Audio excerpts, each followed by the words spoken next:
Good morning, everyone. We're back with more Barnstable This Morning. I'm Sarah Colvin, and I'm pleased to welcome live in the studio for the first time Ryan Castle, CEO of the Cape and Islands Association of Realtors. Ryan, welcome. Thank you so much for coming in. Thank you, Sarah, for having me. So tell me a little bit, Ryan, about what the Cape Cod and Islands Association of Realtors is. What is your Yeah, main well, mission? we're the local trade association for realtors. To be a realtor, you subscribe to a higher code of ethics, you have higher education requirements, things like that. And so not all real estate agents are realtors, so we provide the trade association to give them the term realtor in cooperation with the National Association of Realtors. And so what we serve as the voice of real estate for Cape Cod, Martha's Vineyard, and Nantucket, where we talk about housing market analysis, how the market's doing, issues that impact home ownership and private property rights, and also provide our members with the resources to provide the public with services in an ethical and professional manner. For example, like even if the public has an issue with a realtor as far as not acting unethically,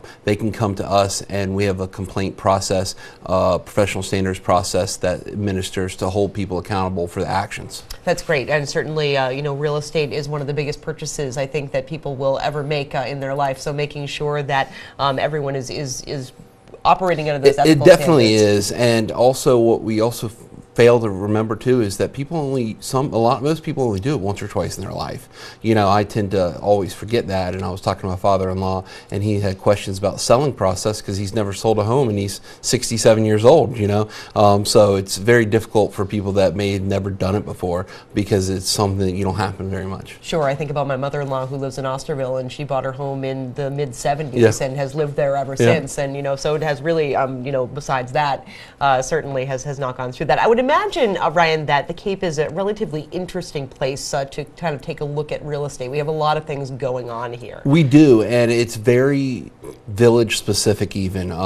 You know, I mean, even within a village, you're very much more specific. So that's why working with a professional is the key to be able to navigate some of that for you, because depending on what side of the road you're on, or what village you're in, or some of the nuances with septic requirements, other zoning issues, you can have some encumbrance on your land, and so the key is to work with someone who can figure it out. Absolutely, especially if you buy a home and want to change it, want to make an addition, want to maybe paint the door a different color, and there are plenty of historic. Or if you want to sell it and you just want to know how to market it, because you know you want to make sure that the septic requirements are there to market it at certain bedrooms, because you don't want to lead a buyer on what they can do and can't do with that home. Sure. So let's talk a little bit about statistics, and this is something that you guys keep track of, and the statistics we talk about are going to be something that our viewers and anybody really can go take a look at on your website.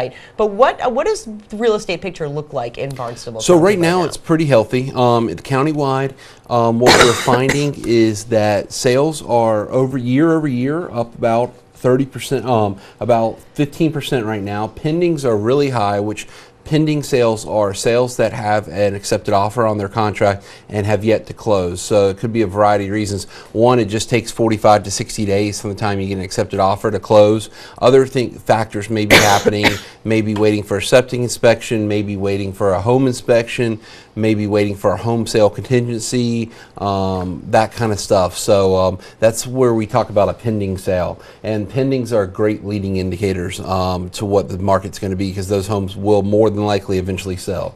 Also, what we've seen is prices. Prices are they're steady at 2% up for the whole year on Cape Cod, and in the town of Barnstable itself, trends right there at 2%. So a median sales price on Cape Cod right now is about $367,000, and in the town of Barnstable, it's $330,000. And so when you look at that, you're seeing, but the real story is inventory.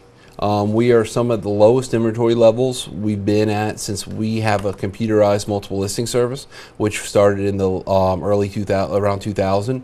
And so we've seen some of the lowest inventories in the last year. So it's still down heavily.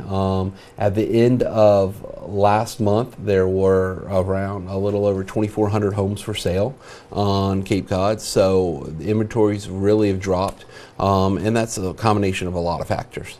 Sure, and that's interesting. I mean, 2,400 homes does not seem like a big number at all. It's not. I mean, historically low. It's gotten down in the last couple months as low as 2,100, but it's also the time of year, you know, in March or so, that February, March is when you typically see lower inventory levels, and so that's when you had some more lower inventory levels. But this year, it definitely the lowest we've seen on record. Do you have any breakdowns as to kind of where, in terms of price range, those 24, are they more on the high end, are they more on the low end? So actually, most of what's selling is between $200,000 and $500,000, and what we're seeing a lot of is if it's between $200,000 and $400,000, it's going to move pretty quick because there's just not the inventory, the month's inventory, the absorption rate is so low in those because there's so much demand for that in that $200,000 to $400,000 range. Absolutely, and I would imagine that's a combination of first-time home buyers, residents here in Cape Cod, as well as folks who want to buy second homes and not, you know, buy the $1 million mansion. Yeah, right? I think it's a combination of a lot. You know, there's a lot of different kinds of home buyers. You say first-time home buyers, we're actually seeing a good uptick in first-time home buyers as their second home. They don't own a house anywhere else, and they're buying on Cape Cod as their second home. For one, because a lot of people might be living in New York or Boston and say, I don't know if I'm going to live in Boston, New York, Philadelphia, move back and forth, or where I'm going to end up, but I know I want to be on Cape Cod. And so you are seeing some first-time home buyers buying their first home on Cape Cod, or their goal is to get down here eventually too, as full-time residents. Sure. Thinking a couple weeks ago, the MassHousing Partnership announced its new kind of loan program for locals, and I think we can probably talk about that more in depth in another episode. But wanted to maybe get your take on how you think that's going to affect the housing market. Yeah, it's going to help the missing middle a little bit. Most of the housing affordability programs out there are, as people say, big A, affordable housing programs. And the Buy Cape Cod program that MassHousing just put out really will help some of the missing middle because the income limits go up to about $108,000. So it's really going to provide, I think it's 98.5% financing on the base product, which only leaves 1.5% down, which I will say this, for people that are renting and having to deal with the rising, rents rise quicker for year-round properties on the Cape than housing prices rise. Yes. So those that are looking for year-round rentals really should look at some of the condos or some of the smaller single-family homes they can get into in that 200,000 range, especially in the town of Barnstable. That's where you see most of the, and the town of Yarmouth. Those are the two areas you see most of those products. And for what you'd pay in first, last, and security deposit for a year-round rental, that's definitely a down payment, especially 98.5% down loan to value. So you giving 1.5% down in some of these products with an income limit of up to $108,000, you can definitely get into some of those homes. And then most of the time you're paying a much lower payment. Your mortgage payment is much lower than not only that, you're also paying down principal. Exactly. And so you're building equity. That's right, and it's something that's yours, and you don't have to worry. I mean, certainly homeownership comes with a whole other set of problems. But so does renting. So exactly. So that's a really great opportunity. Let's talk a little bit about condos. You know, certainly there are a lot of condos here on Cape Cod. Are we seeing a lot of motion in those in terms of people buying and selling? We are. I mean, so year to date, closed sales are up about 2%, are down about 2% along the Cape, but in the town of Barnstable, they're down about 14%. I think a lot of it is financing. Now, the federal government just changed some of the FHA financing laws for condos, so hopefully we're going to see more condo complexes say, hey, I want to be FHA eligible. It's a benefit. They lowered the owner-occupied threshold to be FHA eligible, which is really good for Cape Cod to lower that threshold of the units that have to be owner occupied, because without financing through FHA, condos are very difficult to do. They require more down payment, things like that. So changing some of these rules at the federal level is really going to help hopefully get some condo complexes FHA eligible. Absolutely. So what else do we see in terms of trends? As you mentioned, the market is healthy. We do have a low inventory. You know, any kind of indications as to how the year is going to end up? I think it's going to end up stronger than last year, hopefully at what we like to call a sustainable growth pace. We're seeing some movement at the really top end of the market.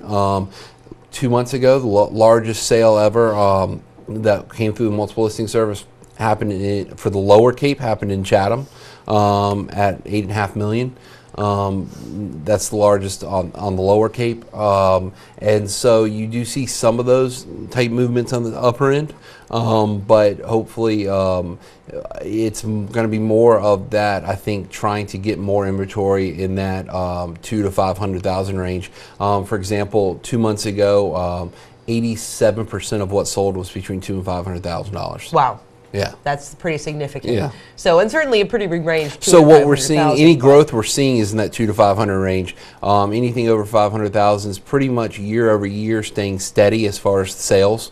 And that's typically what you see is that growth is in that lower end. I mean, not the lower end, but the middle end. Great, Ryan. So if folks want to learn more about the Cape and Islands Association of Realtors or take a look at these statistics, so what's the best way for them to do so? FindACapeRealtor.com is the best place for consumers to go to get real estate stats and to find more about the home buying process. Wonderful. Ryan, thank you so much. Thank you very much. Us. Look forward to having you on as a regular guest. Yes. Thank you. Ryan Castle, of course, CEO of Cape Cod and Islands Association of Realtors. More to come on Barnstable This Morning. I'm Sarah Colvin.